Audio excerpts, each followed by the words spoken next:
안녕하세요. 이춘의 세상만사 시작합니다. 오늘의 초대 손님은 꺾이지 않는 마음을 온몸으로 보여주시는 우리 시대의 선배이자 선생님이십니다. 지금은 전국 여성 비상시국회의 대표로 검찰공화국 윤석열 심판에 맹활약하시는 최정순 선생님이십니다.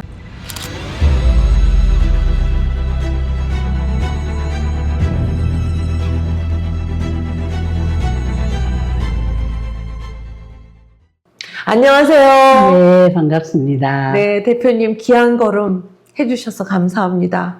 먼저 전국 여성 비상시국회에 대해서 소개해 주십시오. 네, 제가 요즘에 맹렬하게 활동하고 있는 곳이 여성 비상시국회인데요.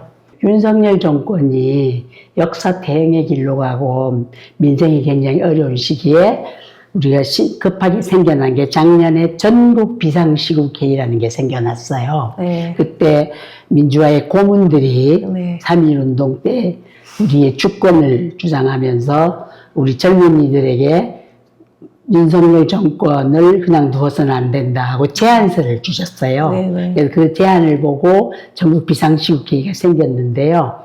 제가 거기 3.1운동 활동에 갔다가 여성도 좀 해야겠다. 그래서 여성 비상시국회의를 결성을 했어요. 네. 그 장리 때 한 600명의 여성들이 참여를 해줬고요.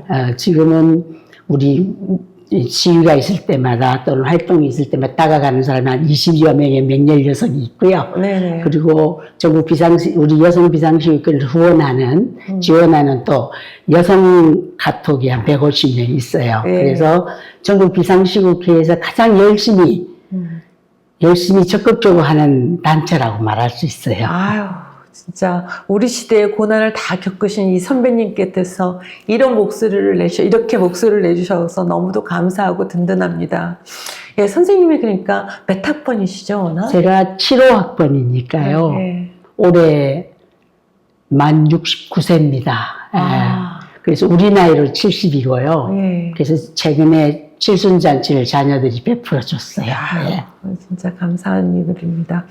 예, 특히나 강복 79주년을 앞둔 8월 14일 날, 그 대구역에 박정희 광장이라고 명명하고 박정희 동상이 세워졌습니다. 박정희 군사 독재 정권으로 핍박받고 고문받은 이로서 할 말이 너무 많지요. 네. 그러니까 박정희 정권을 미워하는 사람들이 꽤 있는데 네. 사실은 박정희 정권은 우리 민중들을 억압하면서 네. 학생들을 억압하면서 죽이면서 네. 자기 정권을 유지한 아주 몰렴치한 반인간적인 그런 정권입니다. 네. 그래서 이 박정희에 대해서 잘못 해석하고 있는 지금 윤석열 정권, 박정희 동상, 박정희 기념관, 우리는 절대 용납할 수가 없어요. 그렇죠. 그때 그 시절을 겪은 박정희 정권의 행태를 안다면 적어도 그런 것은 있어서는 안 된다고 나는 생각하고요.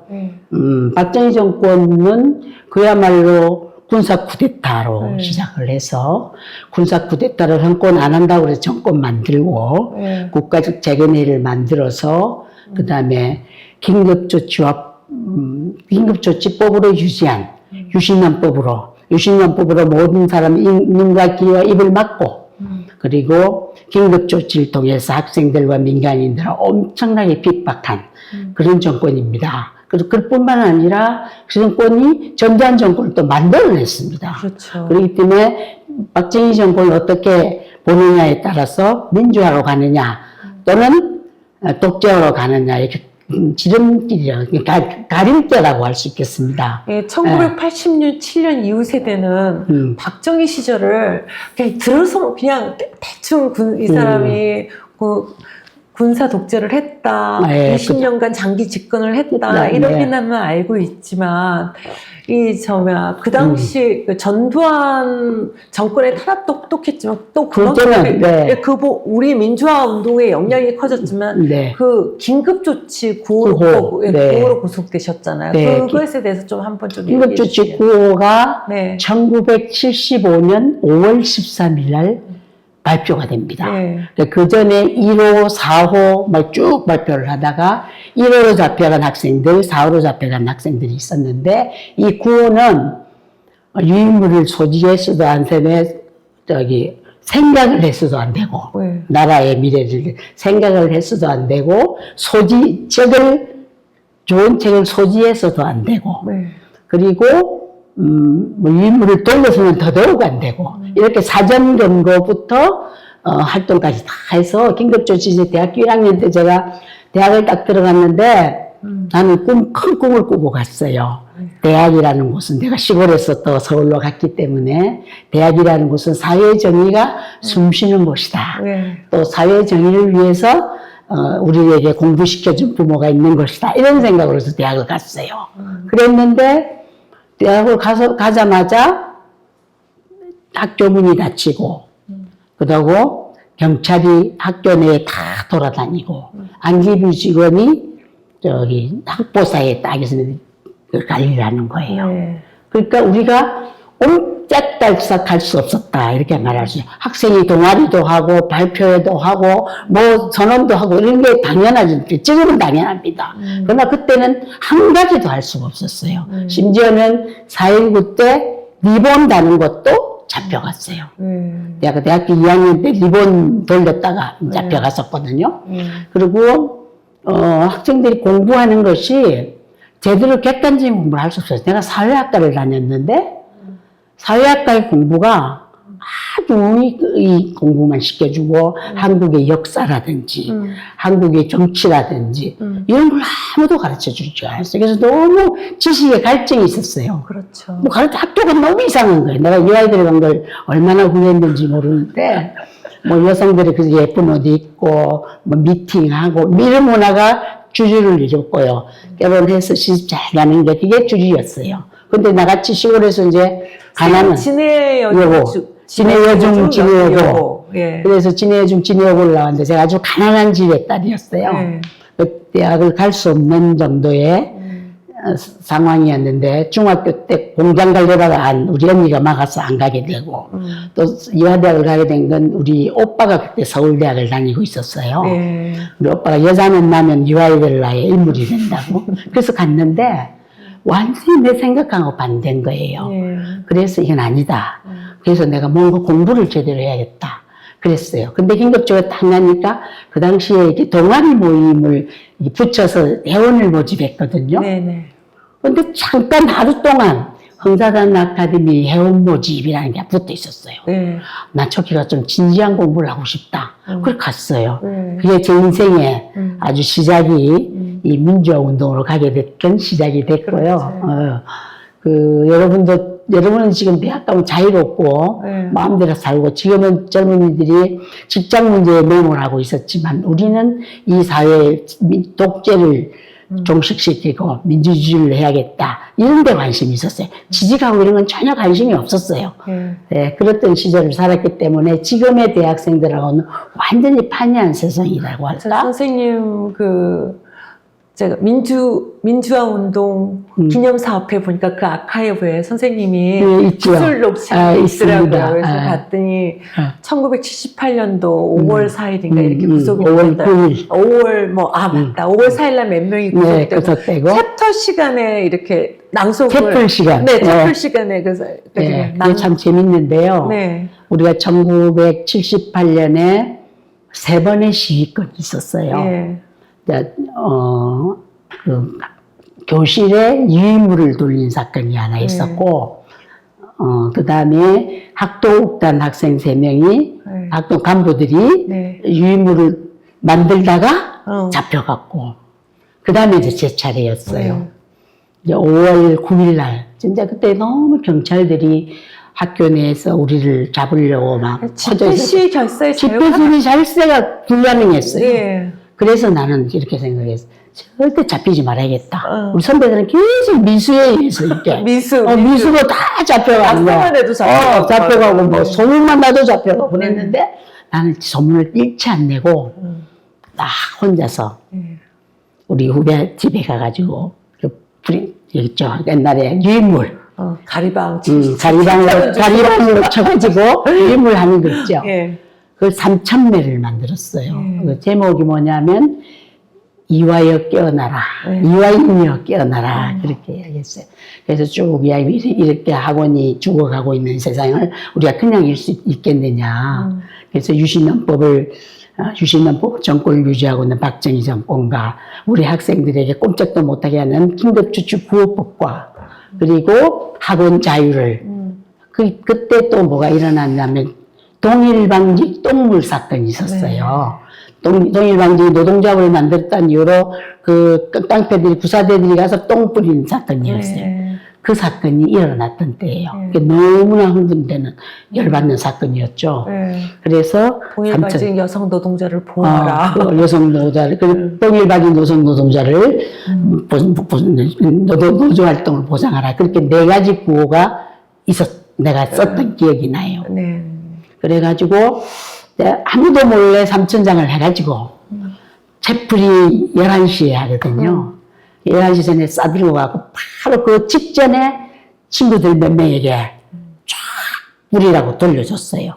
돌려주니까 친구들이 그러니까 경찰이 알 수 있는 상황이 아니었어요. 그래서 이제 임을 돌리고 바로 내가 그 강당으로 올라갔죠. 강당 강의하는 데를 올라갔어요. 올라가서 첫 번 시위 선언문을 낭독을 했어요. 낭독은 조용한 거야. 그리고 학생들이 한 2,000 몇백 명이 있는데 아무 소리가 없는 거야. 너무 조용한 거야. 다 읽고 나서 아무도 말을 안 해. 그래서 한 번 더 읽었어요. 한 번 더 읽었어요. 한 번 더 읽고 이제 내리 강당 아래로 내려오니까 우리 친구들이 사회학 학생들 삥 둘러 나를 둘러싸더니 옷을 나를 웃도리를 벗기더니 다른 옷을 다 입혀줘요. 졸지 경찰들이 나를 저기 추적하고 있었단 말이에요. 저기서. 근데 나를 놓친 거야. 나는 우리 친구들이 나가자. 2명이 나를 데리고 학교 뒷문으로 데려갔어요. 도망가라. 돈을 3만 원을 주면서 도망가라. 그래서 도망갔어요. 너무 성공적이야. 솔직히 아무것도 없잖아. 아니면 학점을 하도 나는 학교 다 한 거예요. 학교 다 하고 우리 친구들은 이제 최정수야 잡혀갔다. 그러니까 막 이제 강당 바깥에 나와서 막 데모를 한 거예요. 그래서 애들이 막 잡혀갔어. 잡혀간 친구 중에 한 명이 나라고 잡아가는 거야. 나를 닮았나 봐. 그 후배가 1년 후배였는데 그거 잡혀갖고 2박 3일인가를 딱가를 당했나? 최정순이 아니라고 아무래도 그렇게 고생을 했고 그 친구가 나를 닮았다는 게 너무 자존심이 상했답니다. 이미 그렇게 해서 이제 성공적으로 했고 하고 나서 서울구치소에 5월 25일 날 잡혀가게 되는데 그때 이제 우리 친구들 3명의 친구들과 이전에 유임을 냈던 지금 5명이 이제 공범이 돼갖고 잡혀갔었어요. 근데 선생님 78년도 5월 달에 구속돼갖고 79년도에 나와서 또 얼마 안 돼갖고 이제 바로 또 80년 11.6 있었고 11.6이 터졌고 또 80년 12.12 사태가 터졌고 그랬죠. 그리고 나서 또 김대중 내란 사건으로 또 구속되셨죠. 1년도 안 됐죠. 진짜 1년도 안 돼갖고 또 구속되셨잖아요. 그래가지고 그때 사유는 뭡니까? 포고령이잖아요. 계엄포고령. 계엄포고령. 김대중 내란 사건이 뭐냐면 그때 학생들 각 대학에 복학을 시켰어요. 전두환이. 복학생이었어 나는. 복학생 4학년이었고 각 대학에 복학생이 많았어요. 근데 복학생 대책협의회라는 게 전 대학에서 만나서 계속 이제 민주화 시위를 그때 박정희가 죽고 그 다음에 통대 사건 뭡니까 YWCA에 의해서 그 결혼 위장 사건이 있었거든요. 그때도 제가 참여를 했어요. 참여를 했는데 그날은 다행히 안 잡혔고 그랬는데 그 다음에 이제 80년이 되면서 서울의 봄이 왔잖아요. 근데 민주화 운동을 학생 시위를 엄청나게 했었어요. 그래서 저는 복학생이었는데 내가 4학년이니까 우리 학생운동 최고 지휘부에 있었어요. 그래서 3월, 4월, 5월을 민주화 준비기간, 민주화 실천기간, 민주화 투쟁기간 이래가지고 이 대학생이 5월 14일, 13, 14일에 한 5천 명이 모였어요. 그래서 엄청난 항내 시위를 굉장히 하고 있었는데 그때 계엄령을 터뜨리잖아요. 예. 전두환이. 근데 그거하고 김대중 내라는 네, 그러니까 5월 16일 날 예. 계엄령을 터뜨렸잖아요. 근데 이제 전라남도에서 김대중하고 동시에 그걸 옷을 싹 잡아갔단 말이에요. 계엄령 때. 김대중도 잡혀가고, 우리 학생들도 다 잡혀가고, 나도 잡혀갔죠. 그래서 합동수사본부라는 데를 갔어요. 그때 엄청 막. 합동수사본부의 대장이 노태우였어요. 잡혀 들어갔는데, 키가 2m 되는 삼삼 헌병대들이 들어가자마자 우리를 때리는데, 2m만이 큰 손으로 막, 팍팍 때리고, 얼차례 시키고, 꿇어앉히고, 막, 이렇게 해서 겁을 엄청 줬어요. 그때 우리 학생들이 많이 잡혀가서, 그때 우리 민정원 됐던 그 긴급조치, 그 위반 다 잡아들였어요. 예비검거를 다 했어요. 예비검거를 다 했구나. 다 했어요. 저는 저 불황자들 옛날에 뭐 깡패들만 삼천교육대 끌려가고 막 나무봉 들었다고 생각했지. 근데 선생님 같은 경우에 너도 그렇다고. 저는 그러니까 김대중 내란모 사건, 김대중이 수개로 됐잖아요. 사형시키는. 김대중 내란모 사건에 조직표를 쫙 만들어 각 대학생들을 이름을 다 넣었어요. 그래서 나는 이대 대표가 된 거야. 그래가지고 그거 김대중한테 50만 원 받았다고 말하라고 엄청나게 때리더라고. 그래서 나는 김대중을 모른다고. 그 당시에는 김대중 몰랐죠, 막생이. 그렇죠. 나는 몰라요. 온지도 얼마나. 나는 김대중 여사를 몰라요. 왜 그러겠냐고. 그래서 50만 원 받은 적이 없다고. 그렇게 받았다고 계속 말하라고 하는데, 그래서 막 안 받았다고, 뭐, 언제 모른다고. 그러니까. 나중에 김옥진한테 받았지. 또 그래. 총장. 우리 학교 총장한테 그래서 안 받았다고. 그래서 내가 50만 원 안 받았다고 정해졌어요. 그래서 내라는 뭐에 안 엮였어요. 내라는 뭐를 안 가고 포고령으로 엮였죠. 그런데 여사의 삼천 군대들이 들어왔었어요. 그렇죠. 어느 교도소에 있었는데? 제가 서울구치소 여사에 있었는데, 이제 전두환이가 3월 3일 날 대통령 취임을 하거든요. 그 전에 교도소에 있는 사람뿐만 아니라 바깥에 삼천교육들 엄청 잡아갔잖아요. 그러니까 여자들도 교육을 시켜야 된다. 이래가지고 군인이 와가지고, 일단 PT 체조 이런 건 기본이고, 뭡니까? 나무봉 있죠. 그거를 메고, 학생, 그때 구치소 사람 전부, 나는 학생운동이었고, 다른 사람 일반인들. 그래서 훈련을 한 달을 시켰어요. 한 달을요? 그래서 뭐 기는 거, PT 체조, 드는 거, 뭐 같이 묶어서 돌아다니는 거 엄청 했어요. 내가 그래서 그때 너무 분노했어요. 긴급조치 때는 그래도 내가 소신에 의해서 독재를 하긴 했는데, 이거는 갑자기 잡혀와가지고, 전두환이 명분도 없는 전두환이가 우리를 너무 고통을 많이 주니까 우리가 너무너무 분노했어요. 그래서 분노가 극에 철수하고 제가 병이 났고요. 그때 10kg가 빠지고 병이 크게 들었어요. 아팠어요. 언제 나오셨어요? 그때는 그래가지고 두 번째 구속되셨어요. 두 번째가 80년 6월 13일 사건으로 잡혀가서 6월 13일에 잡혀서 81년 8월 15일. 한 1년 2개월. 1년 2개월 있었어요. 우리 민주화 운동은 어떨 때는 박정희 죽고 나서 이 20년의 장기 독재가 끝나는가 하면 너무 행복했죠. 너무 짧은 서울에 보면 너무 짧고 더 큰 폭력을 만났어요. 더 큰 폭력을 만났어요. 전두환은 진짜 잔인하게 했어요. 그래서 저는 지금도 뼛속 깊이 전두환 거부 몸이 돼 있어요. 그런데 다시 윤석열을 만난 게 막 미치겠는 거예요. 아니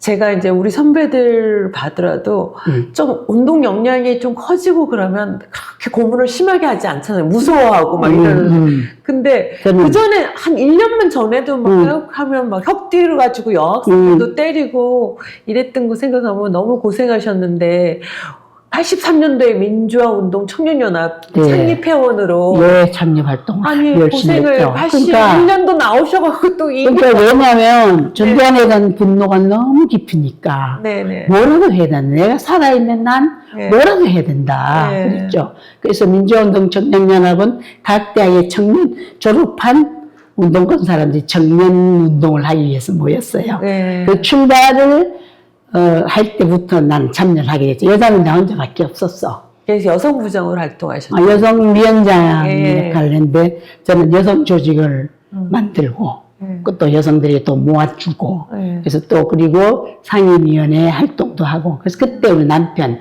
이효로를 만났어요. 네. 이효로를 민주화운동 청년연합 준비할 때부터 만났어요. 좀 만났는데 뭐 저는 그때 직장을 다니고 있었거든요. 네. 그러니까 낮에는 회사 가고 네. 밤에는 이제 청년 활동을 하는 거야. 네. 너무너무 바빴어. 네. 뿐만 아니라 그 민주화운동을 하려면 돈이 없잖아요. 네네. 돈을 모아야 되잖아. 네네. 그래서 장사도 너무 많이 했어요. 장사. 일명 내 별명이 잡상인이에요. 잡상. 민주화 관련 물건 있으면 다 팔아가지고 자금 마련해 주는 거 그런 걸 좀 많이 했고요. 직장에 다니면서 직장에 가서 엄청 팔았어요. 우리 동료들한테 그런 정도로 했었고 하여튼 내가 대학을 들어가서부터 지금까지 한 번도 쉬어본 적이 없고요. 민주화운동과 돈 버는 일을 같이 했어요. 아니 1983년도에 민주화운동 청년연합이 창립되고 난 다음에 그러고 나서 85년 9월달 김근태 의장님하고 이후로 부의장님이셨더라고요. 김근태 의장님이셨고요. 이후로 부의장님께서 또 구속돼갖고 엄청나게 고문받았었잖아요. 그렇죠. 말도 못하죠. 그거는 상상을 초월하는데요. 예. 83년 9월 30일에 민청년이 생기고 84년 4월에 제가 이효로랑 결혼을 하게 돼요. 민청년 활동하다가 굉장히 탁월한 사람 하나 있더라고. 그래서 결혼을 하게 됐는데 민청년 활동을 9월 30일부터 85년 9월까지니까 2년이죠, 2년. 2년간 정말 열심히 했어요. 이후로는 처음에는 이론분과장이 돼가지고 민주화 운동론, 운동론 전문이었어요. 이 사람 철학 전문이니까. 유명한 서울대 철학의 천재여가지고 운동론 논쟁을 주도 운동론을 딱 만들어줘갖고 운동을 비분관계로 하는 것이 아니라 과학적으로 하는 거다. 그래서 운동론을 만들어줬어요. 그게 CMP 논쟁이라는 건데 그 운동론을 만들고 민주화의 길에 이효로가 글을 써갖고 하나의 천과 두 개의 방패 이런 논리를 해서 민주운동과 학생운동의 결합론을 주장하는 그게 대학생들에게 어마어마하게 읽혔대요. 운동에 지키게 됐대. 그랬고, 그래서 이 사람은 언더로 했거든요. 오픈한 사람 몇 명이 있고, 언더 다 숨어서 우리가 했어요. 그랬는데, 85년에 이제 전두환 정권이 민청년을 그만둬서는 안 되겠다 해서 다 때려잡자고 방향을 내란 수기들로 이제 만들려고 잡아. 그때 학생들을 먼저 잡았어. 근데 서울대 산민투가 잡혔대. 연대, 고대. 다 산민투가 있었잖아요. 근데 서울대 산민투가 잡혔어. 산민투 위원장 문용식이라는 사람이 잡혀가지고 고문을 엄청 당하면서 배우를 대라. 그랬던가 봐. 그런데 이제 이효로는 사람은 누군지 모르지만 이효로는 알려져 있는 이름이 알려져 있었고 김근태는 말할 것도 실장이었으니까. 그래서 85년 9월 4일 우리 집에 쳐들어와서 잡아갔어요. 몇 달 동안 공부했죠? 그때 잡아가자마자 안기부를 데려가가지고 남영동 대굴문실 일단 안기부에 먼저 가서 2박 3일을 너무너무 많이 두드려 맞고 이범령을 대라. 이범령을 숨겨놓은 데를 대라고 와갖고 2박 3일을 무지무지 난타를 당하고 이렇게 된 거예요. 그때 이미 정신이 나가선 거야. 너무 많이 맞아가지고 올빼미복을 입고 그랬다는. 그래서 9월 4일 날 잡혀가서 9월 6일 날 구속이 되고 9월 24일 날 저기로 구치소로 이전이 돼요. 재판을 갖다가 이후로 선생님께서는 그 정신병원에 수감되잖아요. 그 얘기 하자면 너무 깁니다. 정말로. 내가 그때 임신 3개월. 우리 아들이 100일. 그러니까 남편과 결혼을 편안하게 생활한 건 1년 6개월. 1년 6개월은 참 행복했어요. 그랬는데 잡혀가고 나서 구치소에서 검사들이 너무 괴롭혀가지고 이 사람이 CMP는 온갖 글을 어마어마하게 이만큼 썼대요. 그래가지고 10월 15일 날 발병을 한 거야. 정신병 발병을 해서 서부 정신병원에 감정 유치가 됐어요. 그때 병원 앞에서 우리 어머니와 시어머니와 내가 앉아서 하늘을 보면서 어쩌면 하늘이 이렇게도 무심하시니까 우리를 이는 큰구나. 그때부터 37년간 제가 그 병 뒷바라지다 죽을 뻔했어요. 정말로. 그러고 죽었는데 2년 전에 죽었는데 그 고문 후유증에 그 눈물 나는 얘기는 아무도 설명할 수가 없어요. 설명할 수가 없고, 근데 우리만 그런 것이 아니라 그런 사람이 많았다는 거예요. 광주에도 많았고. 우리가 김근태 씨 고문만 알았죠. 네, 많이 김근태 씨 고문이 세상에 알려졌잖아요. 네네. 그러니까 이제 전두환 정권이 큰일 났다 해갖고 이후로는 보도 지침을 내가 못 내게 했어요. 그래서 이후로 사건은 세상에 드러나질 않았어요. 보도 지침에만 있어요. 그렇게 돼서 안 알려지게 이렇게 됐죠. 많이 정신병원으로 왔다 갔다 하니까 사람들한테 또 이유로 선생님은 이름을 들은 적이 있다는 생각이 들어요. 특히 우리 최정순 대표님도 진해 여중여고 수석으로 시골에서 정말 서울에 올라가면 공부를 웬만큼 잘하지 않으면 힘들잖아요. 그죠? 수석을 놓치지 않은 인재였지만 이호로 선생님도 전주고등학교를 수석으로 졸업하셨다. 전주고등학교에 60년사에 없는 천재로 알려져 있어요. 그래서 전주고등학교의 자랑이고 후배들의 자랑인데 이제 우리 남편이 민주화 운동을 하다가 남편은 독일 유학 간 것도 공짜로 해라 기회가 엄청 많았어요. 근데도 잃지 안 하고 나는 혁명 운동을 한다 그래서 그러겠어. 내가 왜 저렇게 모든 조건을 갖추고 저기 똑똑한 사람이 왜 일로 가나 이런 내가 생각해 보면 할아버지의 혈통이 있는 것 같다. 할아버지가 동학에서 아주 유명한 교주 최시영이 하고 강정산이 하고 그런 사람들 다 교대들이었대요. 그래서 할아버지의 영향을 받았지 않았겠나. 그리고 사는 것도 고부니까 전봉준 모기탑이 있고 하는 그 속에 이제 체내적으로 그럴 수밖에 없지 않았나 이런 생각은 좀 들어요. 일제강점기에 우리 독립운동가들은 대부분 3.1운동 퀴즈였듯이. 그렇지. 예, 또 이렇게 항상 이어지고. 이게 동학이 후계라고 보면. 예, 그렇구나. 야, 선생님은 근데 이제 아까도 잠시 얘기했지만 그 당시 아까 어떻게 민주화 운동에 뛰어들게 됐습니까? 궁금하죠. 그러니까, 그게 저는 단순해요. 왜 학생들이 학교에서 자유롭게 토론하고 공부하는 것을 방해하는 정권에 대한 저항이었어요. 특히 가까이는 학원이 자유롭게, 그때 학도국단이었거든요. 학도국단을 만들고 학교 못하게 왜 내가 사회정의를 위해서 왔는데 학교가 그렇지 않냐. 이 문제의식이었어요. 뭐 딴 거 하나도 없어요. 그래 천적해 들어가 보니까 긴급조치가 문제였고 유신헌법이 문제였고 박정희가 문제였던 거죠. 그렇죠. 원래 제가 고등학교 때는 박정희 반의성법 있죠. 이 전국 1등 하는 학교였어요. 제가 학생회장을 했거든요. 그런 정도의 수준인데 대학 가서 이렇게 확 바뀐 거죠. 공부하면서. 저는 태어나갖고부터 시작해갖고 고등학교 졸업할 때까지 대통령 하나밖에 없었어요. 박정희. 그랬구나. 고등학생들 우리가 그리고 박정희에 대해서 정말 박정희 1979년도 그때 박정희 대통령이 죽었다고 그랬을 때 아무튼 막다 울었어요? 선생님 아니 저는 안 울었는데 다른 친구들 막 울기도 하고 세상이 망하는 듯이 막 이렇게 하기도 하고. 난 박정희 죽는 순간 희열이.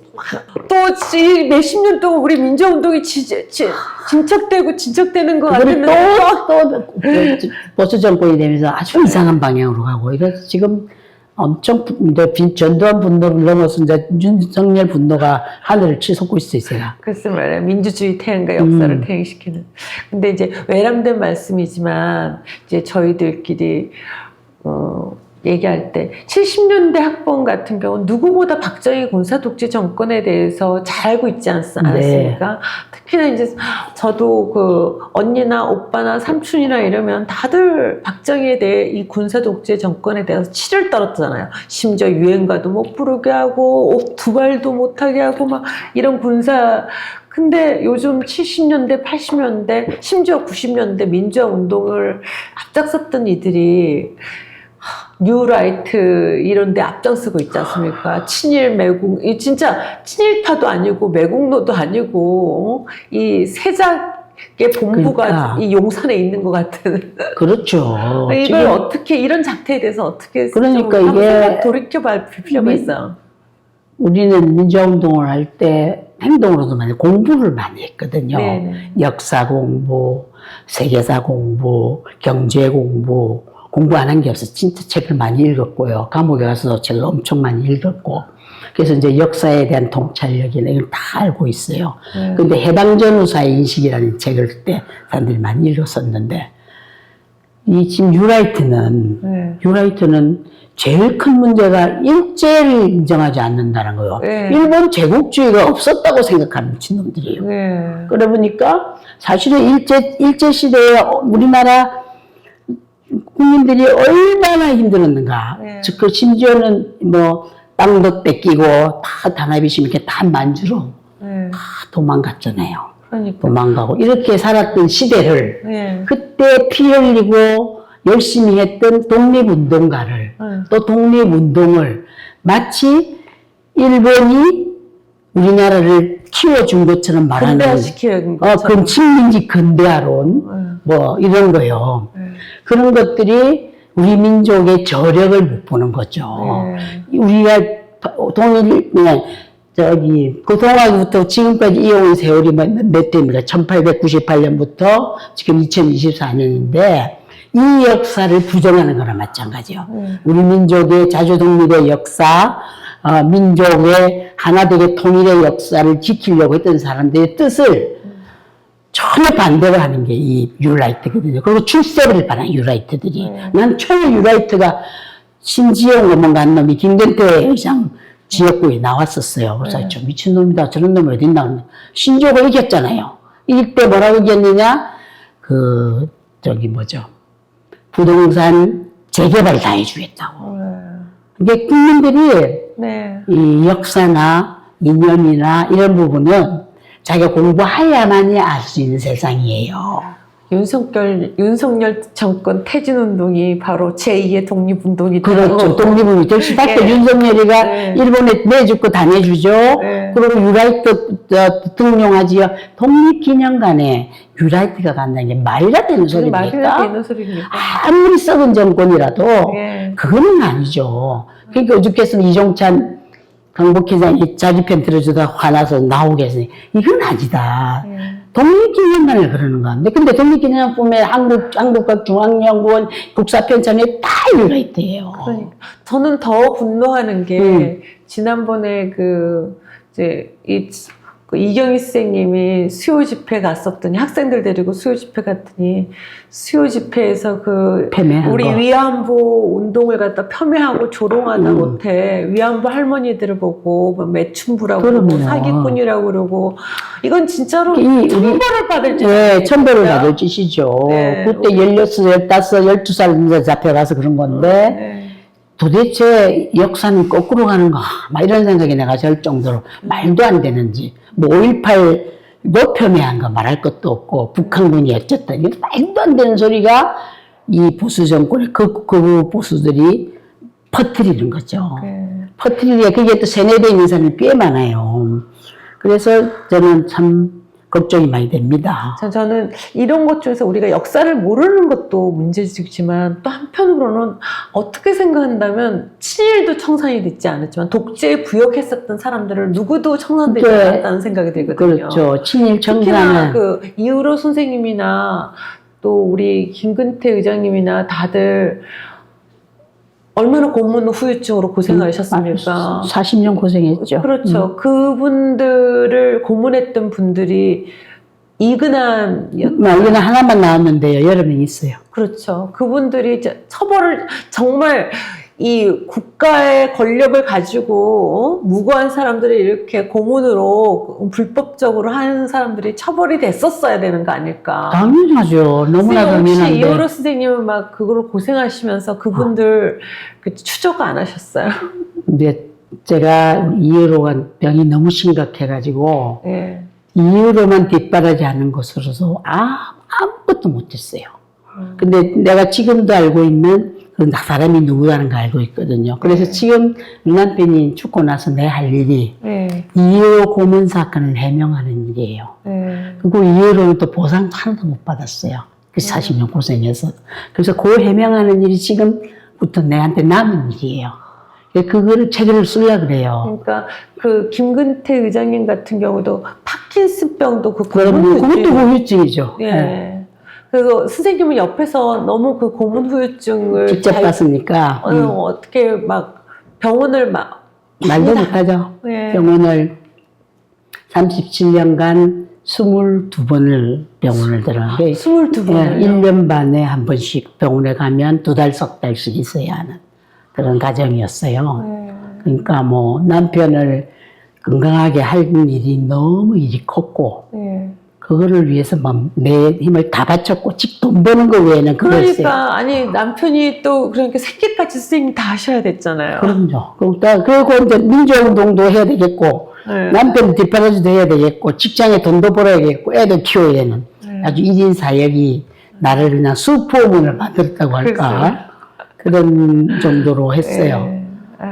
그리고 참 이제 윤석열 정권 들어갖고 역사 이렇게 고생한 사람들이 바로 있는데 아직도 우리가 살아있는데 저것들이 역사를 왜곡하고 은폐하고 부정이 너무 날로 심해져갖고 이렇게 이제 거짓말이라고 우기는 역사 부정 세력에 대해서 이제 한 말씀 하신다면 아주 가격하게 말하면 너희들이 인간이냐 사람이라면 이 주변에 많은 고생한 사람을 눈으로 봤고 역사가 사실도 아닌 것을 왜곡하는 너 학문이나 너의 그것은 걸레라는 걸 스스로 인정해야 된다. 그래야만 우리 역사가 바로 서는데 근데 워낙에 이게 친일 이후에 기득권 세력이 워낙 많아져가지고 그놈들이 돈 대주고 유라이트 키우는 거거든요. 그것도 아주 소수죠.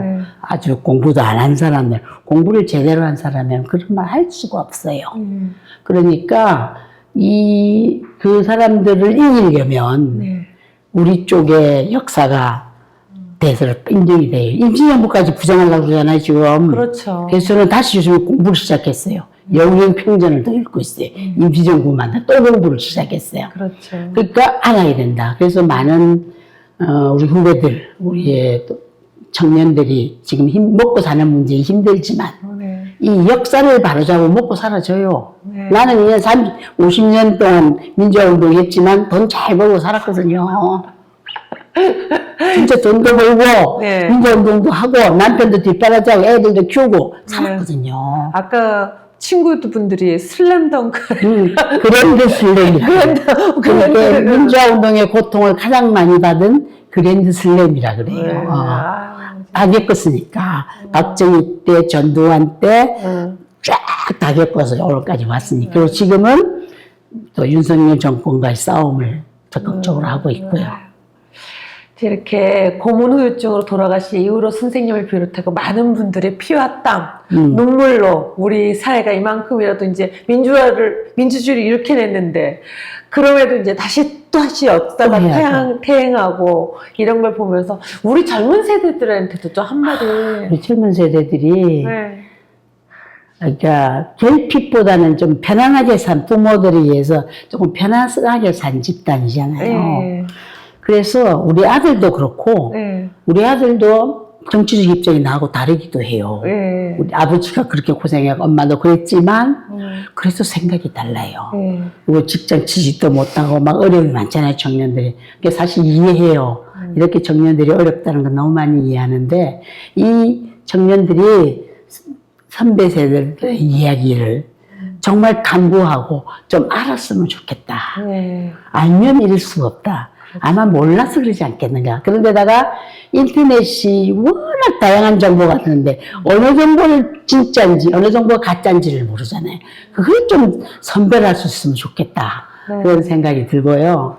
근데 청년들을 저는 뭐 절망하지 않는 게 우리도 대학생이었을 때 아무것도 모르다가 결국 변하듯이 청년들이 이 역사를 전두환, 박정희, 윤석열의 이 실체를 알아가기 시작하면 다 바뀔 거라고 저는 생각해요. 저는 뭐 어쩔 때는 절대 절망하지 않아요. 축구협회라든지 뭐 젊은 애들이 분노하는 거 있잖아요. 스포츠에 관심이 있으니까 아니면 뭐 배드민턴 협회라든지 이런 거 보면 너무 그 기득권에 우리 그렇죠. 부조리한 비합리적이고 이런 것이 구석구석 남아있기 그러니까 때문에 안세희 발언하는 거 봐요. 네. 그러니까 이 이게 젊은이들이 그죠? 의의가 없어지지 않아요. 예. 아닌 것에 대해 아니라고 말할 수 있는데 다만 방법론이 우리하고 좀 다를 뿐이에요. 우리 때는 뭐 소리도 못 질러보고 거리에 가서 말 한마디 못하던 시기에 문건 하나 써내고 감옥 가고 살았는데 그런 일은 없잖아요. 그러니까요. 그냥 마음껏 할 수 있잖아. 선생님이 아까 이 촬영하기 전에 내 삼천교육 때 그때 받았을 때 그때 저항하지 못했던 게 지금도 내가 좀 너무 억울한 게 네. 그때 감정교육 안 받겠다 하고 외쳤어야 하는 거 아니야. 네. 그러면 징벌 받나 난리가 났겠지만 너무 성실히 받았어요. 받으면서 속이 막 근데 감옥에 우리 학생들 여기 있으면 내가 있을 텐데 내 혼자 있었단 말이야. 여사에 옛날에는 11명까지 있었거든. 그치? 그럼 같이 의사서 살 텐데 내 혼자밖에 없는 거야. 힘이 안 돼. 그때 내가 말을 못하고 아니요라고 말하지 못하고 지금도 속상해. 그렇죠. 우리가 아닌 것은 아니요. 하고 해야죠. 네. 죽을 각오하고 했어야 돼. 그때 내가 아니요 못한 게 지금도 전두환 정권에 대한 그 억울함이 있어요. 아유, 선생님이랑 너무 이 얘기를 갖다가 이렇게 겪으신 분들이 얘기해줘야 생생한 거잖아요. 그렇죠, 우리가 그렇죠. 서로의 얘기를 듣고 또 젊은이들에게 단지 과거를 알으라고 아니라 너네들이 좀 더 밝은 미래, 좀 더 기회가 많은 미래 갈 거라고 봐요. 기회가 훨씬 많으니까 할 수 있는 게 무지 많아요. 예. 나는 직장 안 하면 자원봉사 엄청나게 하라는 거예요. 자원봉사 하면서 일이 또 들어와요. 저절로. 뭐 그래서 너무 먹고 사는 데 목매지 말고 취직에 좋은 기업에 취직하려고 애쓰지 말고 기업도 조그마한 기업 가서 키우면 돼요. 나는 아주 조그마한 기업에 가서 30대 기업까지 되는 거를 내가 직장을 다니면서 만들었거든요.